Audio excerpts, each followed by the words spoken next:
Job for cash, आप पैसा दीजिए मैं आपकी नौकरी लगवाऊंगा। ये वादा जम्मू कश्मीर पुलिस के किसी ऑफिसर ने नहीं, जम्मू कश्मीर पुलिस के किसी आला अधिकारी ने नहीं, ये वादा जम्मू कश्मीर पुलिस में किसी इंपॉर्टेंट पोजीशन पर बैठे हुए किसी इंपॉर्टेंट आदमी ने नहीं, बल्कि जम्मू कश्मीर पुलिस के एक फॉलोअर ने अपने रिश्तेदार के साथ किया और उसे ये कहा कि आप 1.5 लाख रुपया दीजिए, मैं आपके बच्चे की नौकरी लगवा दूंगा। एंटी करप्शन ब्यूरो ने इस मामले में आज एक chargesheet FIR number 38/2018 Jammu Kashmir prevention of corruption act 2006 के तहत पेश की है। अब उसे एंटी करप्शन ब्यूरो जम्मू कहते हैं। अब्दुल गफूर नाम है फॉलोअर का, पिता अब्दुल लतीफ़, नाका मंजेरी, ये नाका मंजारी मेंढर पुंछ के रहने वाले हैं। उस समय ये follower number F22/4 security battalion, PID number APR 055730, इस समय IRP 8th बटालियन गुलशन ग्राउंड जम्मू में पोस्टेड है। इस मामले में आज एंटी करप्शन ब्यूरो ने चार्जशीट स्पेशल जज एंटी करप्शन रजौरी की कोर्ट में आज स्पेशल जज एंटी करप्शन रजौरी की कोर्ट में कल उन्होंने चार्जशीट दायर की। मामला असल में यह है कि एक इंक्वायरी जो है एडिशनल ADGP सिक्योरिटी हेडक्वार्टर्स ने ऑर्डर की।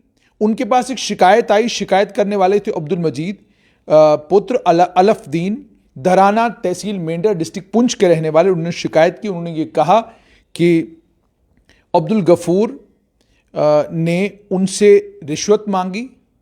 जब अब्दुल गफूर ने उनसे रिश्वत मांगी और अब्दुल गफूर ने उनसे ये कहा कि अब्दुल गफूर ने उनसे रिश्वत मांगी, उस पर इंक्वायरी रिपोर्ट को एग्जामिन किया गया सिक्योरिटी हेडक्वार्टर्स पर। वहाँ से पता चला कि अब्दुल गफूर जो हैं, जिस समय वो जम्मू कश्मीर आर्म्ड पुलिस में पोस्टेड थे, उन्होंने 1.5 लाख रुपया कंप्लेनेंट से लिया था और उन्हें ये कहा था कि उनके एक करीबी रिश्तेदार को वो मुलाजमत दिलाएंगे। लेकिन उन्होंने पैसा दिया। पैसा देने के बाद ना ही उसके वो जो करीबी रिश्तेदार थे उन्हें नौकरी मिली, ना ही उन्हें पैसा वापस मिला। और जब फॉर्मल केस रजिस्टर किया गया, इसके खिलाफ इन्वेस्टिगेशन हुई, विटनेसेस के स्टेटमेंट लिए गए 161 CRPC के तहत, और उसके बाद ये सामने आया कि अब्दुल गफूर पुलिस डिपार्टमेंट में फॉलोअर के तौर पर काम कर रहे हैं और उन्होंने अपने रिश्ते जो उनके सुपीरियर ऑफिसर्स के साथ बहुत अच्छे रिश्ते हैं, उन संबंधों के चलते उन्होंने अपनी ऑफिशियल पोजीशन का गलत इस्तेमाल किया और बेईमानी के इरादे से उन्होंने रिश्वत ली और ये कहकर रिश्वत ली कि वो सरकारी मुलाजमत जो है, सरकारी मुलाजमत कंप्लेनेंट के एक करीबी रिश्तेदार को दिलवाएंगे। तो इन तमाम तथ्यों के आधार पर और उसके अलावा जो एविडेंस इंक्वायरी के बाद सामने आया है, उन तमाम चीज़ों की बुनियाद पर उनके खिलाफ प्रिवेंशन ऑफ करप्शन एक्ट 2006 के तहत मामला दर्ज किया गया। Prosecution sanction already competent authority से ले ली गई है और प्रोसिक्यूशन सैंक्शन लेने के बाद आज चार्जशीट इस मामले में पेश की गई। अगली हियरिंग जो है वो 2 मार्च 2022 को होगी।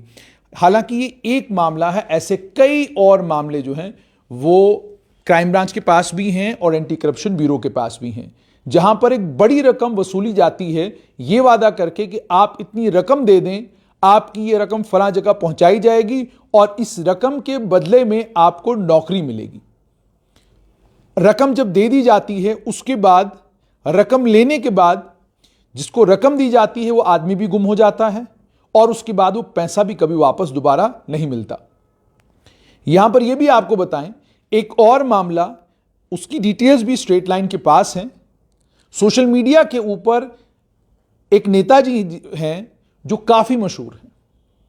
सोशल मीडिया के ऊपर ये जो नेताजी हैं, इन नेताजी ने भी 2 लोगों से पैसे लिए हैं और उन दोनों लोगों को ये वादा किया है कि उन्हें कोई काम है कि आपका ये काम हो जाएगा, आप इतने पैसे दे दें। उन्होंने वो पैसे दिए हैं और उस मामले में भी दोनों जो लोग हैं उन्होंने भी शिकायत की है और उस शिकायत के साथ साथ में एक ऑडियो भी उनका जो है वो स्ट्रेट लाइन के पास है।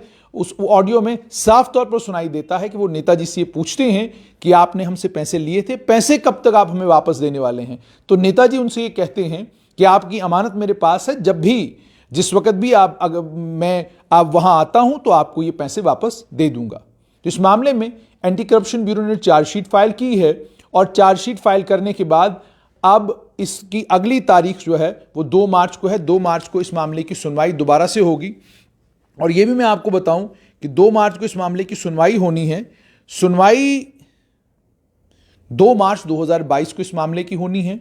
लेकिन बड़ी बात यहां पर यह है कि जॉब फॉर कैश यानी नौकरी, पैसा आप दीजिए, नौकरी आपको मिलेगी। ये इंसिडेंट्स जम्मू कश्मीर में बहुत सारे हुए हैं। इसको लेकर सरकार ने भी आम जनमानस को सतर्क रहने के लिए कहा है और आम जनता से ये अपील भी की है कि अगर कोई भी ऐसा करता है तो फौरन उसकी जानकारी जो है क्राइम ब्रांच को, पुलिस को या एंटी करप्शन ब्यूरो को दे दे।